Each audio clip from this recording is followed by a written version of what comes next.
Hello guys, hello, this is for Scorpio. Scorpio, welcome dito sa aking channel, Kapalaran 888. Welcome guys. Alamin natin kung anong messages, vibration, gabay energy para sa lahat ng Scorpio. Please comment down below if you resonated guys. Kung ikaw ay isang Scorpio na naka-resonate, mag-comment ka sa comment section. Gamitin mo ang iyong intuition guys para alam niyo na yung reading ay makuha nyo kung para sa inyo or hindi.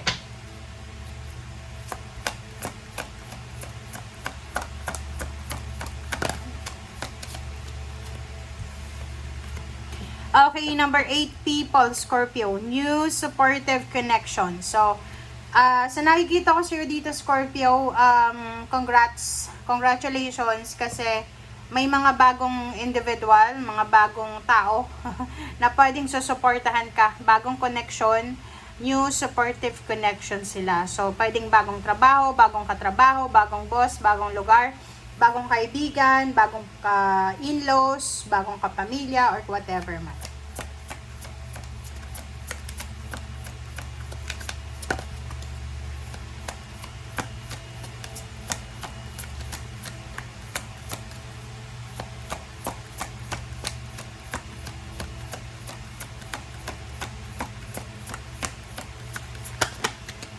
Okay, next is joyous fun. Okay, number 7.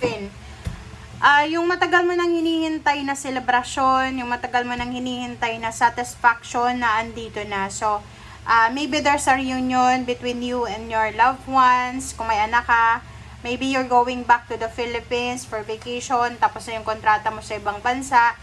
Or sinasabi ng bara sa'yo dito, meron kang pinaplano na isang napakalaking selebrasyon para sa anak mo or para sa pamilya mo, kung may anak ka na.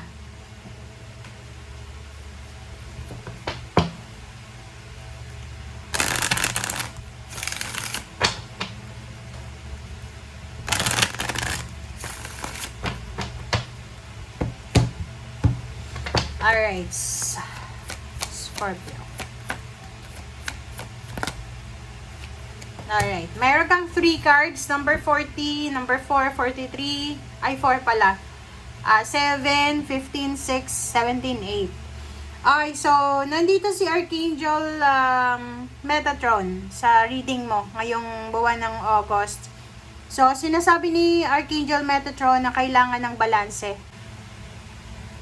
Okay, Scorpio, sabi ni 6 Chakra Archangel Metatron sa'yo, kailangan mo daw maging matalino. Kailangan mo balansehin ang lahat.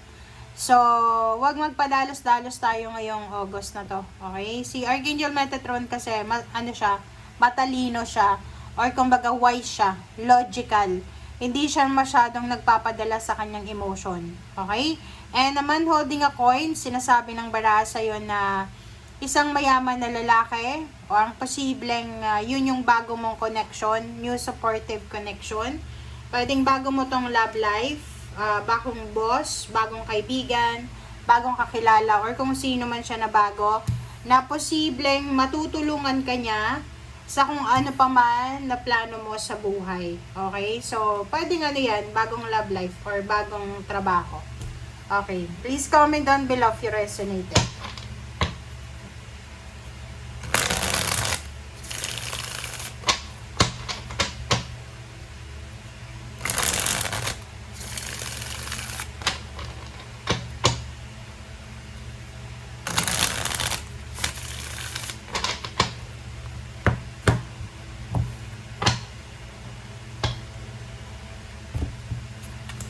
Okay, Guardian of One. So, nakikita ko sa'yo dito, yun, sinasabi ng bara sa'yo dito, Scorpio, na maraming mga unexpected na mangyayari sa buhay mo simula ngayong August. So, kailangan mong bantayan kung ano yung mga actions mo.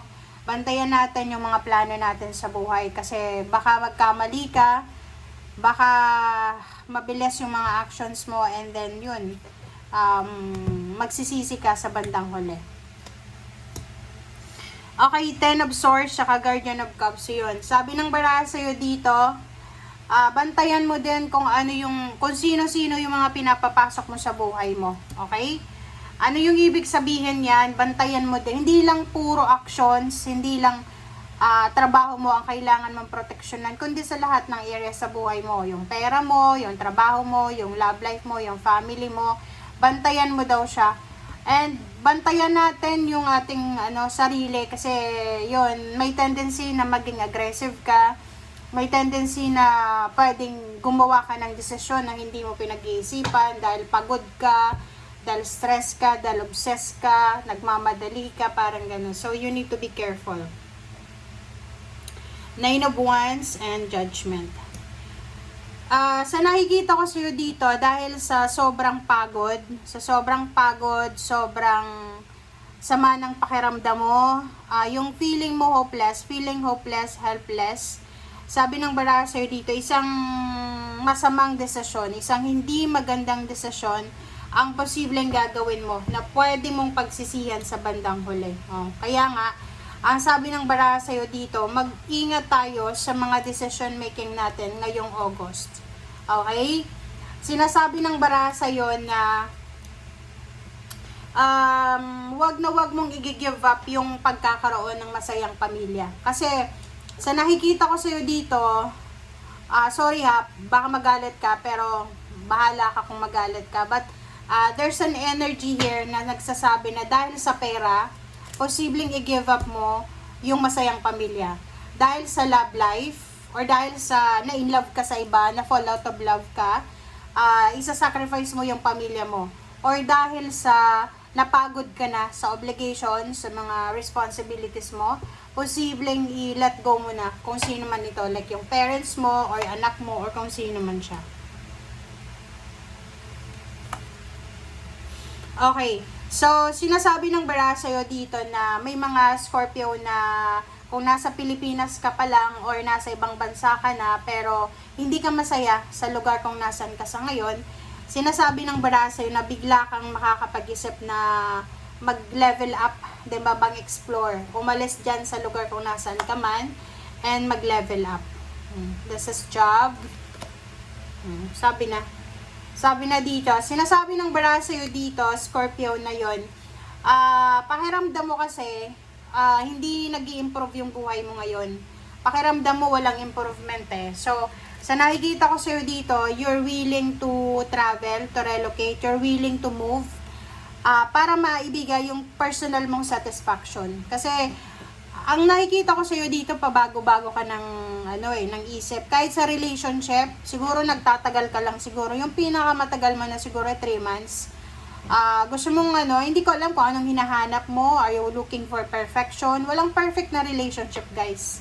Okay, yun yung kailangan yung intindihin. Okay, so sa nakikita ko sa'yo dito, yung mindset mo sa ngayon is wala ka nang sasayangin na oras. Kumbaga, parang sinasabi mo sa sarili mo na kailangan mo nang gawin to as soon as possible, habang maaga pa, habang bata ka pa.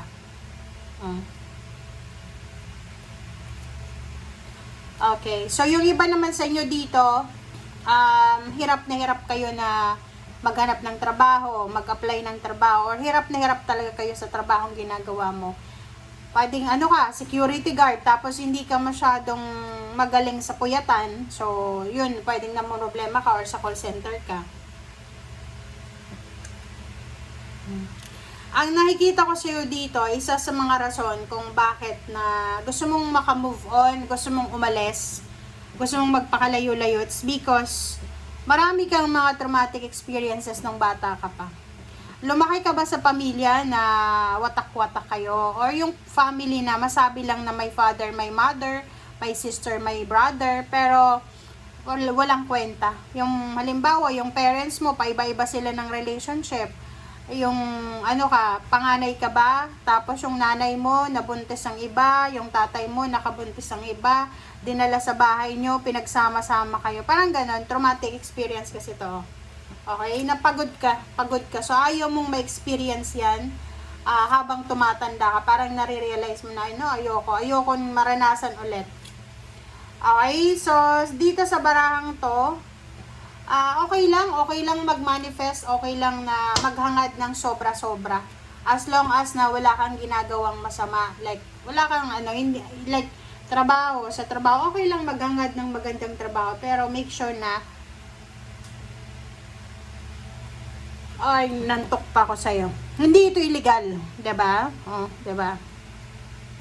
Yung antok ko habang nagbabasa sa readings mo, it's parang sinasabi ng baraha sa'yo dito na yung spiritual helpers and guides mo, wala, parang sila, inaantok sila sa kung ano yung mga decision making mo. Okay? Pag-isipan mo lahat, kasi ang pagsisisi sa bandang huli yan Three of Swords.